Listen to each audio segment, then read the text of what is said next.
हमने देखा है आज से पहले यानी 2014 से पहले की ऐसी सरकारें रही हैं जो कहीं कुछ दुनिया में इधर उधर दाएं बाएं हो तेल बढ़ा दो। जब सरकार ने सर्वदलीय बैठक बुलाई, ये इतना बोलते हैं, लंबे चौड़े भाषण देते हैं, खासकर ये सपा के मुखिया अखिलेश यादव ये 3-3 पन्नों का लेख लिखते हैं सोशल मीडिया पर।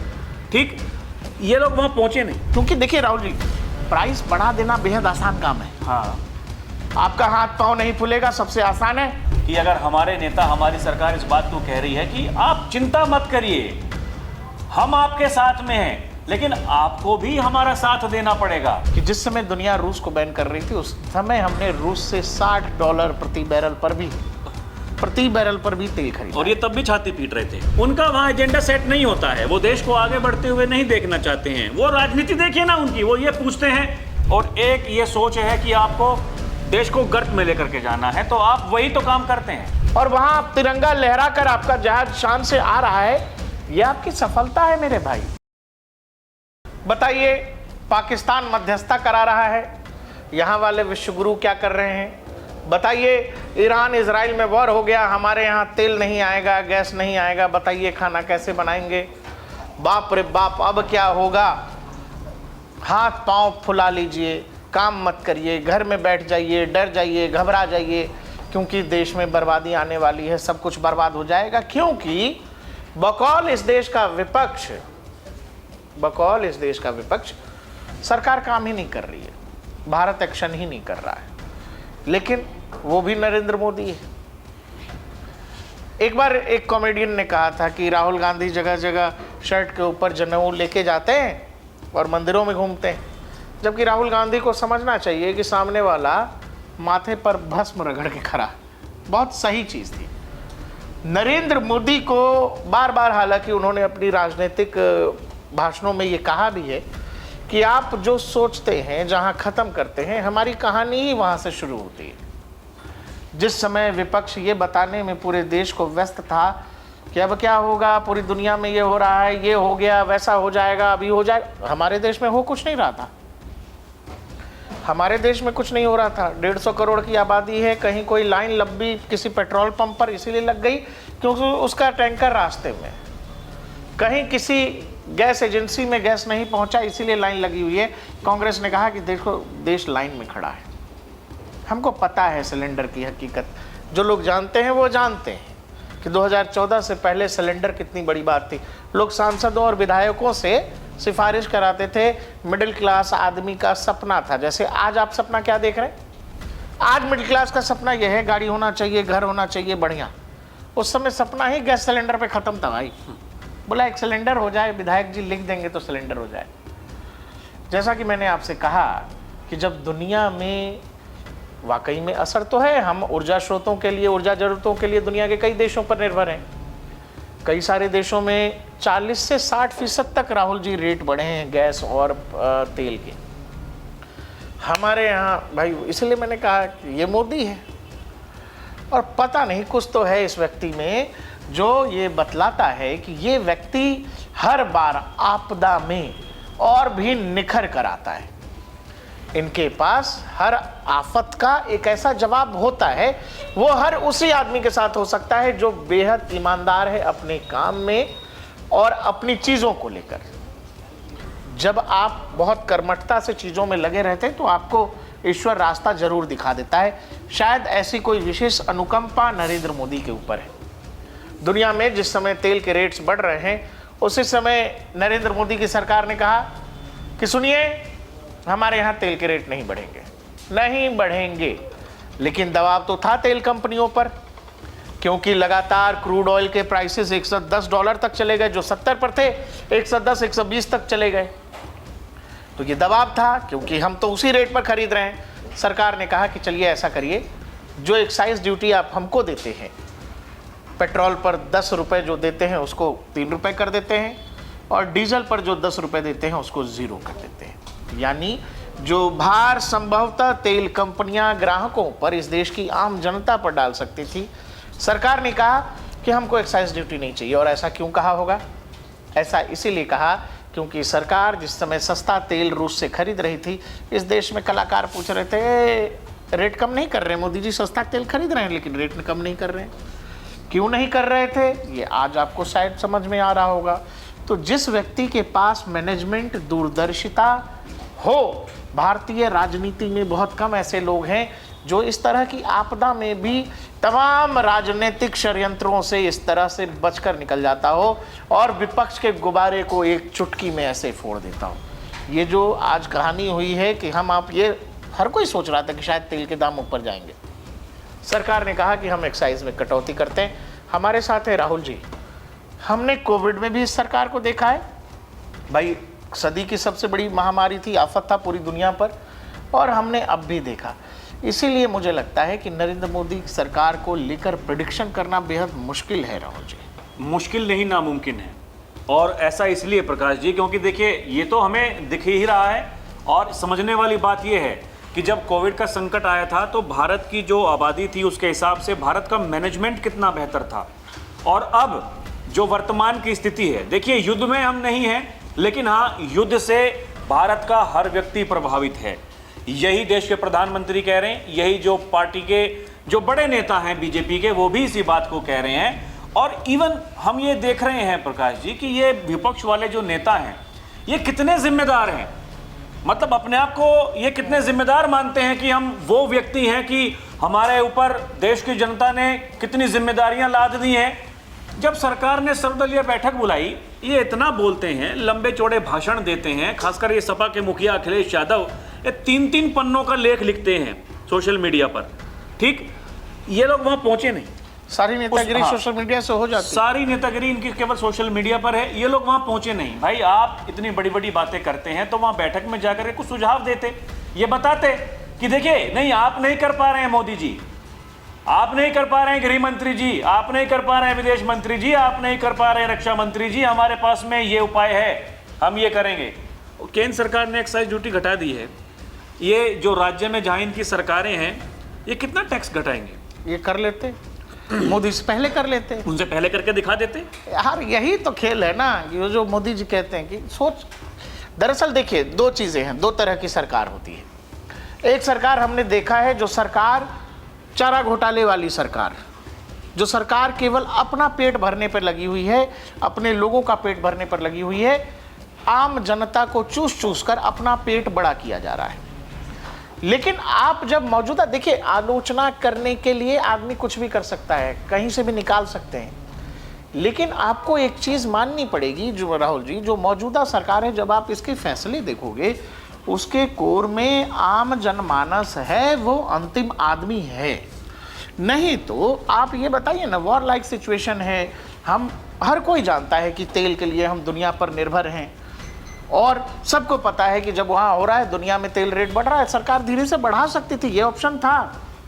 हमने देखा है आज से पहले यानी 2014 से पहले की ऐसी सरकारें रही हैं जो कहीं कुछ दुनिया में इधर उधर दाएं बाएं हो, तेल बढ़ा दो। क्योंकि देखिए राहुल जी, प्राइस बढ़ा देना बेहद आसान काम है। हाँ, आपका हाथ पांव नहीं फूलेगा, सबसे आसान है, बढ़ा दो, रेट बढ़ा दो। देखिए पूरी दुनिया में हो रहा है, हमने कर दिया तो क्या नई बात है। अभी भी वर्तमान में ये हो सकता था भाई। हाँ। अमेरिका में 2023 के बाद में जिनके पास में दुनिया भर का भंडार है, वहां इतने सारे रेट्स बढ़ चुके हैं, और यहाँ और भी कई सारे, अपने आस पड़ोस में देख लीजिए क्या हो रहा है क्या नहीं हो रहा है। और भारत अगर स्थिरता से खड़ा है, आपको इस बात को समझना पड़ेगा कि अगर हमारे नेता, हमारी सरकार इस बात को कह रही है कि आप चिंता मत करिए, हम आपके साथ में हैं, लेकिन आपको भी हमारा साथ देना पड़ेगा। ये किसी ने व्हाट्सएप पे मैसेज भेज दिया, या फिर फेसबुक पे आपने ग्रुप बनाया हुआ है, उसमें किसी ने मैसेज भेज दिया कि भैया केवल आज रात को 12 बजे तक तेल मिलेगा, उसके बाद में नहीं मिलेगा।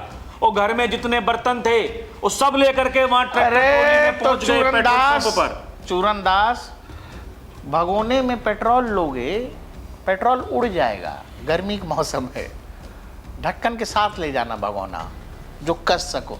क्या खत्म, मतलब ऐसी ऐसी तस्वीरें आ रही हैं प्रकाश जी कि पेट्रोल पंप पर ना एक मोटरसाइकिल आपको दिखाई देगी, ना एक गाड़ी आपको दिखाई देगी, भगोने लेकर के, वो ड्रम लेकर के जो घरों में इस्तेमाल होता है, और उसमें भर दीजिए दूध का। लंबी लाइन लगाई हुई है भाई पेट्रोल पंप पर। पेट्रोल पंप वाला क्या करे?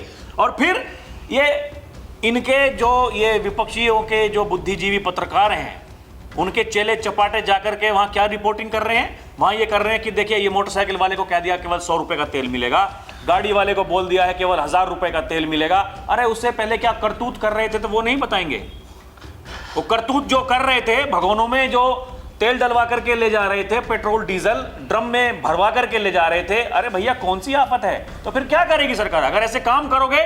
और अगर नहीं देते हैं पंप वाले, लड़ते हैं उनसे, भाई क्यों नहीं दे रहे हो? तो हम लोग हैं यहाँ गाजियाबाद नोएडा में, हम लोग भी जाते हैं बाइक में या कार में, जब तेल या गैस जो भी चाहिए, कहीं कोई दिक्कत तो नहीं हो रही है। बिहार में भी 50 तरह के लोग हैं, घर है हमारा, छोटी सी जगह है समस्तीपुर दरभंगा, वहाँ भी कोई दिक्कत नहीं है। दिक्कत आपके दिमाग में है, और दिमाग को ठीक करिए। नहीं ठीक होगा दिमाग तो फिर ऐसे ही भगोने लेके जाओगे आप पेट्रोल भरवाने के लिए।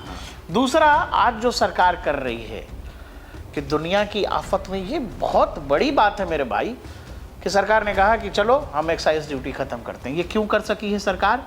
क्योंकि जिस समय दुनिया कह रही थी कि रूस का बहिष्कार करो, रूस का बहिष्कार करो, हमारे यहाँ लोग डिप्लोमेसी पर ज्ञान देते हैं, उन चरण पत्रकारों के लिए, जो कथित पत्रकार पत्तलकार, वो पत्तलकारों के लिए आप ये समझ लो कि जिस समय दुनिया रूस को बैन कर रही थी, उस समय हमने रूस से $60 प्रति बैरल पर भी तेल खरीदा। और ये तब भी छाती पीट रहे थे, तब भी कह रहे थे कि अरे क्यों खरीद रहे हैं, अमेरिका सैंक्शन लगा देगा। हमने खरीदा, वो तेल खरीद के हमने हमारे यहाँ रिफाइन किया, वो यूरोपीय देशों को ज़्यादा महंगे दामों पर बेचा है। और जब आप ये कर रहे थे, उस समय लोग ये पूछ रहे थे कि सरकार रेट क्यों नहीं कम कर रही है, सरकार रेट क्यों नहीं घटा रही है, सस्ता खरीद रही है लेकिन महंगा बेच रही है।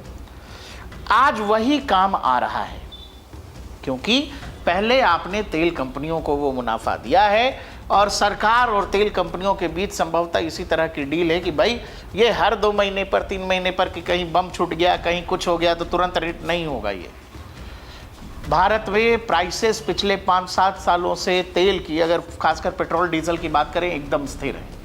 तेल कंपनियों से सिंपल डील है कि अगर आपको सस्ता तेल खरीद के आपने महंगे पर बेचा है, तो आज जब दुनिया आफत में जा रही है, आपको परेशान होने की ज़रूरत नहीं है। हम एक्साइज में कटौती कर रहे हैं, हमने वो कमाया है मुनाफा। इतना है भारत के पास कि आज भारत ये कह रहा है कि हम ये बोझ इस देश के आम नागरिक पर नहीं डालेंगे। चलिए, आप सरकार के खजाने में जो 10 रुपया देते हैं, 7 रुपया देते हैं, हम वो हिस्सा अपना छोड़ते हैं, हमको नहीं चाहिए एक्साइज ड्यूटी। लेकिन पेट्रोल डीजल के रेट जो रहे, भाई इसी को तो दूरदर्शिता कहते हैं। बहुत बड़े बड़े लोग हैं, मैनेजमेंट वाले, इकोनॉमिस्ट, और बताया कि बहुत बड़े इकोनॉमिस्ट हैं, प्रधानमंत्री हैं, फलाना है, चलाना है। हमने देश की ऐसी तैयारी कभी नहीं देखी जिसमें लोग कहने को मजबूर हों कि अरे उस समय ऐसा किया था इसीलिए आज ये कर पा रहे हैं। देश का जो SPR है, स्ट्रेटेजिक फ्यूल रिजर्व जो है, वो इतना है कि भारत 70 दिनों तक रह सकता है। उसको भारत सरकार 90 दिनों तक ले जाने की तैयारी में है, मतलब 3 महीने का रिजर्व भारत रखना चाहता है। और अगर ये रिजर्व नहीं होते तो आज आप वही हालत में होते जिस हालत में पाकिस्तान है।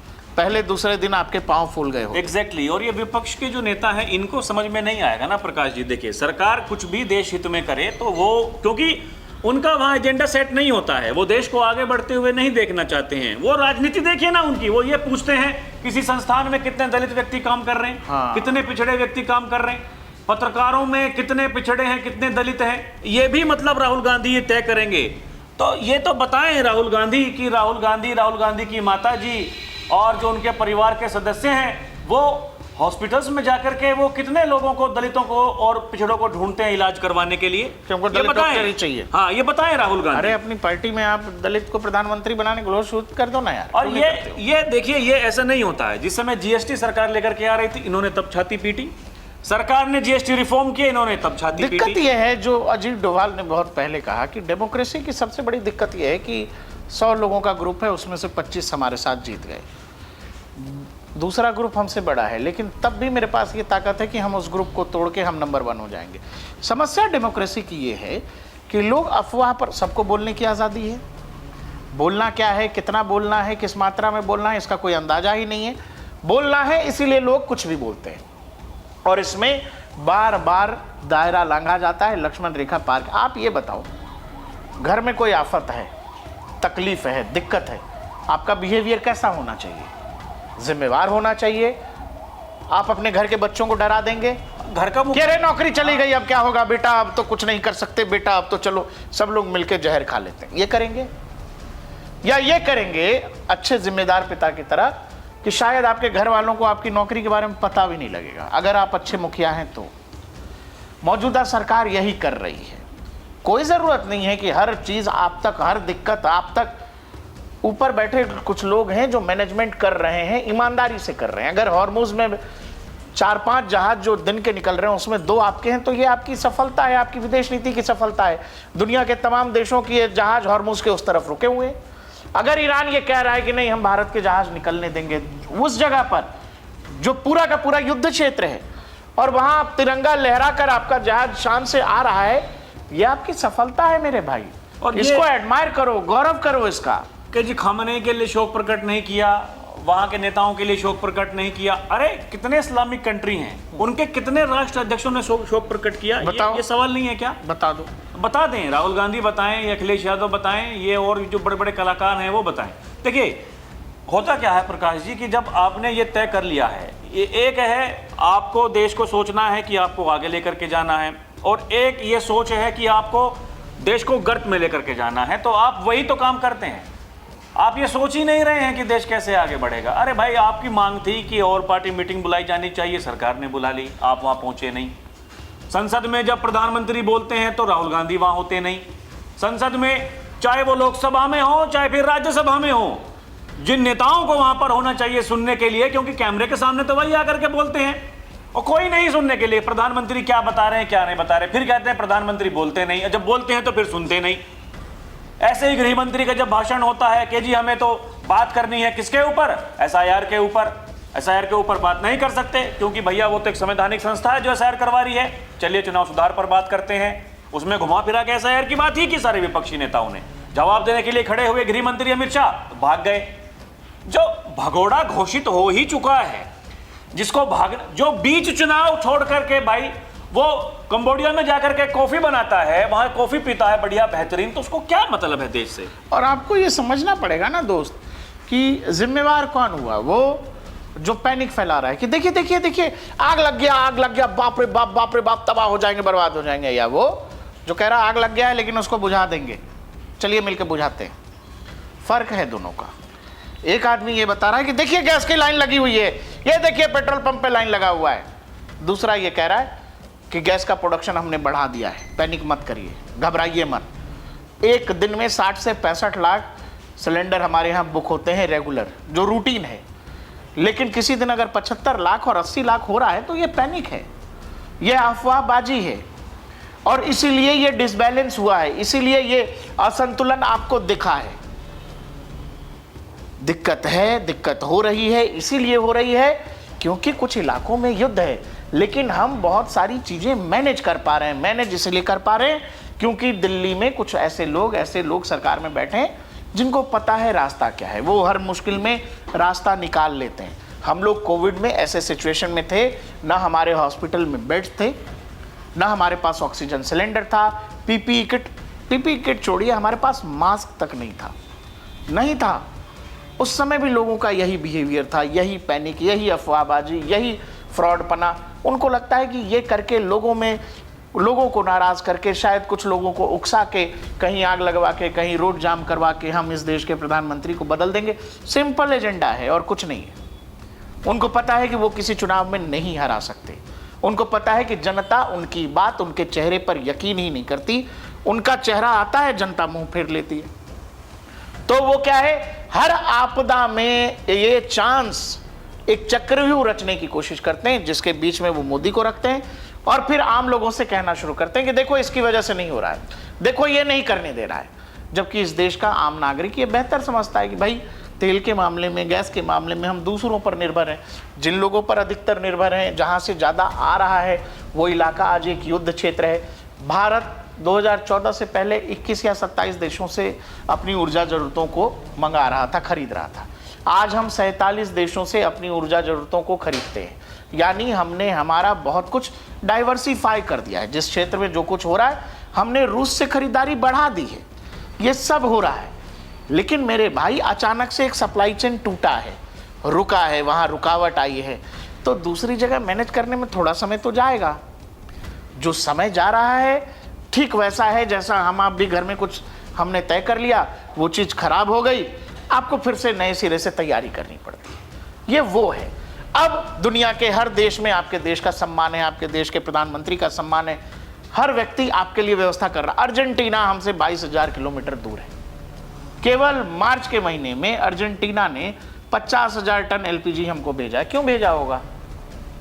क्यों भेजा होगा? क्या जरूरत है? दुनिया में गैस संकट है, ऑयल संकट है, मजा लेना होगा तो ले लेते, लेकिन उन्होंने भेजा।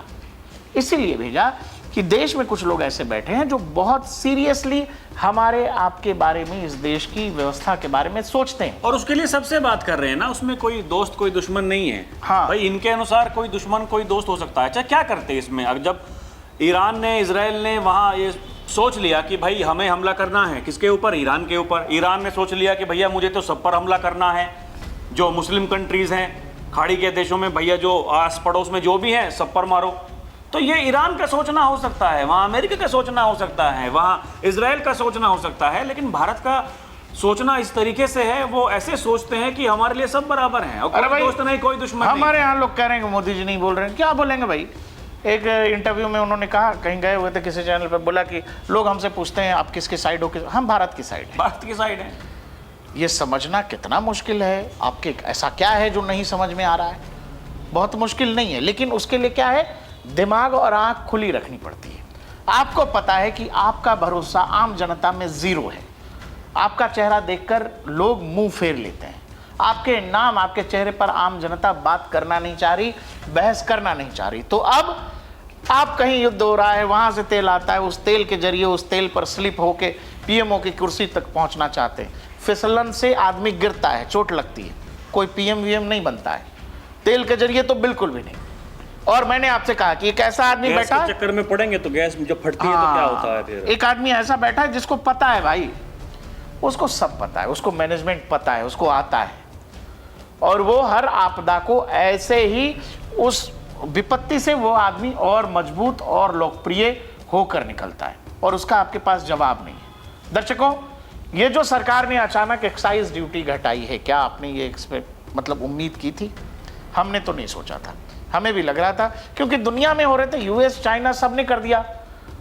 चाइना तो अपने एसपीआर ही नहीं खोल रहा है। बावजूद इसके अगर भारत सरकार ने इतना ठोस कदम लिया है, इसके पीछे सरकार की दूरदर्शिता है, तैयारी है, लंबी तैयारी है, जो सरकार लंबे समय से कर रही थी कि जब कभी कोई आपदा विपत्ति आएगी, हम इस देश की आम जनता तक अचानक ये मार, महंगाई की मार नहीं जाने देंगे। जहां तक बचाव कर सकते हैं वो बचाव हर संभव किया जाएगा। दर्शकों, आपको हमारा ये वीडियो कैसा लगा, हमारा विश्लेषण कैसा लगा, हमें कमेंट सेक्शन में ज़रूर बताइएगा। देखते रहिए DNP इंडिया, हर खबर भरोसे के साथ।